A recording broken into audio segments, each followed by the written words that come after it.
Movie की शुरुआत में हम एक लड़के को देखते हैं जिसका नाम जुनवू होता है। वो घर में अकेला होता है, इसलिए टाइम पास के लिए अपने दोस्तों के साथ ऑनलाइन गेम खेलने लगता है। तभी जुनवू का एक दोस्त उसे कहता है कि टीवी पर बहुत ही वियर्ड न्यूज चल रही है, जिसे देखने के लिए जुनवू भी अपनी टीवी ऑन करता है, लेकिन उसकी टीवी का कनेक्शन कट जाता है। तभी उसे बाहर से लोगों के चिल्लाने की आवाज सुनाई देती है। जुनवू विंडो से बाहर देखता है तो वहाँ पर बहुत सारे लोग इधर उधर भाग रहे थे। वो कुछ भी समझ नहीं पाता है। तभी उसकी टीवी ऑन हो जाती है, जिसमें दिखाया जाता है कि बीमारी लोगों में बहुत ही तेजी से फैल रही है और इसकी वजह से लोग एक दूसरे को काट रहे हैं, जिससे इन्फेक्शन की वजह से सभी लोग ज़ॉम्बी बन रहे हैं। ये सब नजारा देख जुनवू बहुत ज्यादा डर जाता है। उसे कुछ भी समझ नहीं आता है कि ये सब क्या हो रहा है। तभी उसे याद आता है कि उसकी फैमिली भी बाहर है और उसी वक्त उसके घर में उसका पड़ोसी आ जाता है जो बहुत ज्यादा डरा हुआ था। जुनवू उसे वहाँ से चले जाने के लिए कहता है। तब वो कहता है कि मैं सिर्फ तुम्हारा बाथरूम यूज करूंगा और उसके बाद यहाँ से चला जाऊंगा। वो जुनवू को कहता है कि मेरा भाई भी मारा जा चुका है। जुनवू उसे बाथरूम यूज करने की परमिशन दे देता है और वो न्यूज में देखता है कि जो लोग इन्फेक्टेड है उनमें अजीब तरह के सिम्टम देखने को मिल रहे हैं। इन्फेक्शन की वजह से उनकी आंखें लाल और नेचर भड़काऊ होने लगता है। ये देख जुनवू को अपने पड़ोसी पर भी शक होने लगता है और जैसे ही वो बाथरूम से बाहर आता है तो उसकी हरकतें बदलने लगती हैं और उसकी आंखें भी लाल हो जाती हैं। ये देखकर जुनवू समझ जाता है कि वो भी इन्फेक्टेड है और वो उस आदमी से कहता है कि तुम तुरंत मेरे घर से निकल जाओ। वो घर से बाहर निकलने की कोशिश करता है, लेकिन तब तक वो पूरी तरह से इन्फेक्टेड हो जाता है और वह जुनवू पर अटैक कर देता है। लेकिन जुनवू किसी तरह उसे धक्का देकर घर से बाहर निकाल देता है और दरवाजे को लॉक करके रास्ते को भी ब्लॉक कर देता है। अब जुनवू को अपनी फैमिली की चिंता होने लगती है। तभी उसके फादर का मैसेज आता है जिसमें लिखा था कि हम सभी सुरक्षित हैं, तुम न्यूज देखते रहना और मुझसे वादा करो कि तुम खुद को सुरक्षित रखने की पूरी कोशिश करोगे। इस मैसेज को पढ़कर जुनवू राहत की सांस लेता है और वो अपने आप से वादा करता है कि वो कैसे भी करके जिंदा रहेगा। अगले दिन जब जुनवू फोन चला रहा होता है तब वो सोशल मीडिया पर कुछ लोगों की पोस्ट देखता है जिसमें वो लोग हेल्प मांग रहे थे। इसके बाद जुनवू भी अपनी फोटो पोस्ट करता है और लिखता है कि वो कैसे भी करके अपने आप को सर्वाइव करेगा। अब जुनवू अपना समय बिताने के लिए ऑनलाइन गेम खेलता है, लेकिन बीच में ही उसका नेटवर्क कनेक्शन कट जाता है, इसलिए वो सो जाता है। तभी उसे बाहर से गोली चलने की आवाज सुनाई देती है। जब जुनवू बाहर देखता है तो वहाँ पर एक लेडी इंस्पेक्टर होती है जो उन ज़ॉम्बी पर गोलियां चला रही थी, लेकिन तभी उसकी गोलियां खत्म हो जाती हैं और वो सभी ज़ॉम्बी उस पर हमला करके उसे मार देते हैं। जुनवू उसकी मदद करने की कोशिश करता है, लेकिन वो कुछ भी नहीं कर पाता है। तभी पीछे से एक ज़ॉम्बी उसके घर का दरवाजा खोलकर अंदर आ जाता है और जुनवू को पकड़ने के लिए दौड़ता है, लेकिन जुनवू किसी तरह उसे बिल्डिंग से नीचे गिरा देता है। अब जुनवू देखता है कि उसका फ्रिज नीचे गिर गया है, जिसकी वजह से उसमें रखा पूरा खाना भी खराब हो जाता है। इसलिए अब उसके पास खाने के लिए ज्यादा खाना भी नहीं था और न ही पर्याप्त पानी, और ऐसे करते करते 10 दिन बीत जाते हैं और अब उसके पास खाने पीने की सभी चीजें खत्म हो जाती हैं। जब भी वो विंडो से बाहर देखता है तो हर जगह उसे इन्फेक्टेड लोग ही दिखते हैं जो पूरी तरह से ज़ॉम्बी बनकर घूम रहे हैं। अब जुनवू गाने सुनकर अपना टाइम पास करता है, लेकिन इसी बीच में उसे अपनी फैमिली की याद आती है, क्योंकि कई दिनों से उसे उनका कोई मैसेज नहीं मिलता है। वो अपने मोबाइल से उनसे कांटेक्ट करने की कोशिश करता है। तभी उसे एक वॉइस मेल आता है जिसे सुनने के लिए उसे बालकनी से लटकना पड़ता है, क्योंकि उसके घर के अंदर नेटवर्क कनेक्शन बिल्कुल भी नहीं होता है। अब उसे पता चलता है कि ज़ॉम्बियों ने उसकी फैमिली पर हमला कर दिया, इसलिए वो बहुत ही ज्यादा परेशान हो जाता है और घर में सभी चीजों के साथ तोड़फोड़ करने लगता है। अब वो गोल्फ स्टिक उठाकर घर से बाहर आता है और इन्फेक्टेड लोगों को मारने लगता है, लेकिन तभी वहाँ पर बहुत सारे ज़ॉम्बी आ जाता है, इसलिए जुनवू वापस घर के अंदर आ जाता है। अब ऐसे करते करते 20 दिन बीत जाते हैं और जुनवू अपने हालात हर दिन वीडियो के जरिए रिकॉर्ड कर रहा था। अब एक दिन अचानक से बिजली पानी सब बंद हो जाता है, क्योंकि शहर में हर तरफ तबाही मची थी। इसलिए जुनवू को जिंदा बचने की कोई उम्मीद नहीं दिखती है और वो सुसाइड करने का प्लान बनाकर रस्सी से लटक जाता है। लेकिन तभी उसके चेहरे पर लाल रोशनी आकर गिरती है, जिससे जुनवू समझ जाता है कि उसके अलावा भी यहाँ पर कोई और जिंदा है। इसलिए वो किसी तरह अपने आप को मरने से बचा लेता है। अब वो भागते हुए खिड़की के पास जाता है और देखता है कि उसके ठीक सामने वाली बिल्डिंग में एक लड़की है जिसने उसके ऊपर लेजर लाइट डाली थी। उस लड़की का नाम यूविन होता है। अब उन दोनों के बीच में इशारों से बातें होती हैं और वो दोनों अच्छे दोस्त बन जाते हैं। अब एक दिन जब बारिश होती है तो वो दोनों पीने के लिए पानी इकट्ठा कर लेते हैं। एक दिन जब जुनवू भूख के मारे तड़प रहा होता है तब यूविन उसे अपनी बिल्डिंग से खाना भेजने की कोशिश करती है और वो एक रस्सी को बोल से बांधती हैं और जुनवू की बिल्डिंग की तरफ फेंकती हैं, लेकिन बोल नीचे गिर जाती है।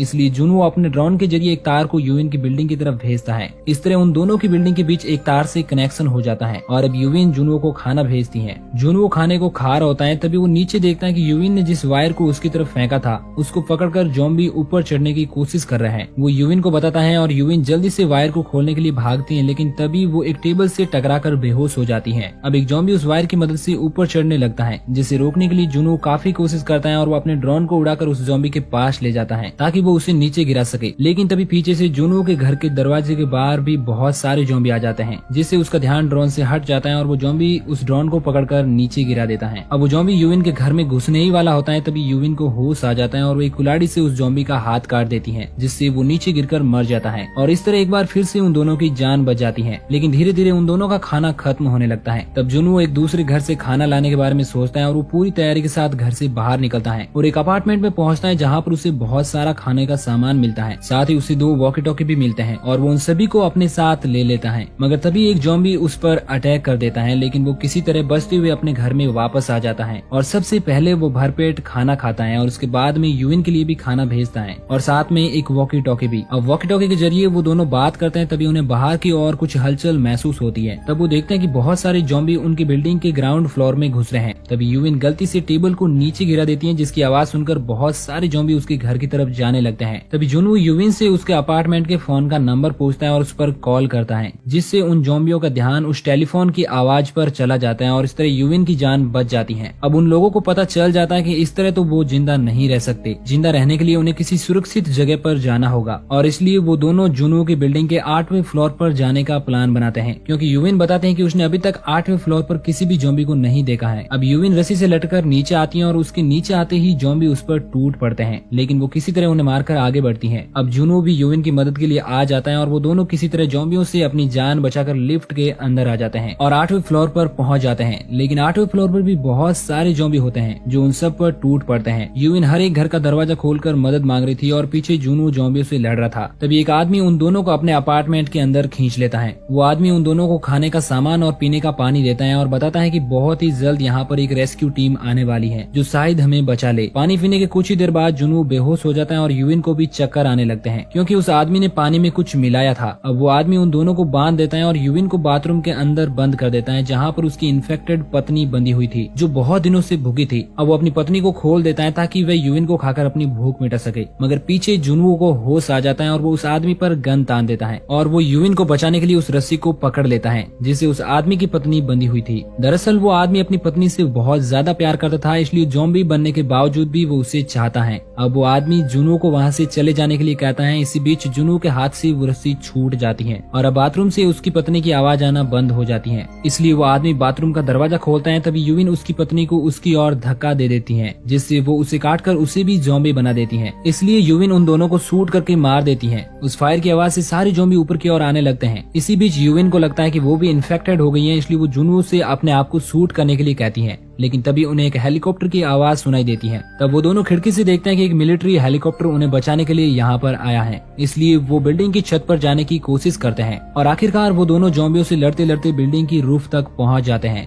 जहाँ पर उन्हें कोई भी हेलीकॉप्टर नजर नहीं आता है और वो ये सोचकर दुखी हो जाते हैं कि हेलीकॉप्टर यहाँ से चला गया है। दूसरी ओर ज़ॉम्बियों का झुंड रूफ पर भी आ जाता है, लेकिन तभी पीछे हेलीकॉप्टर आता है और उन ज़ॉम्बियों पर गोलियां दागता है। उस हेलीकॉप्टर में मिलिट्री जवान होते हैं जो यूविन और जुनवू को बचा लेते हैं। वो दोनों काफी खुश होते हैं, लेकिन तभी जुनवू अपने मॉम डैड के बारे में सोचकर उदास हो जाता है। तब उसे पता चलता है कि मिलिट्री ने उसे उसकी सोशल मीडिया पोस्ट की मदद से खोजा है और ऐसे ही वो अनेकों लोगों की जान बचा रहे हैं। इसी के साथ ही मूवी यहीं पर एंड हो जाती है। तो दोस्तों, आपको हमारा ये वीडियो कैसा लगा हमें कमेंट करके जरूर बताएं और चैनल पर पहली बार आए हो तो इसे सब्सक्राइब करके नोटिफिकेशन बेल को ऑन कर लीजिए। बाकी मैं मिलूंगा आपसे किसी नई दिन नई कहानी के साथ, तब तक के लिए थैंक यू।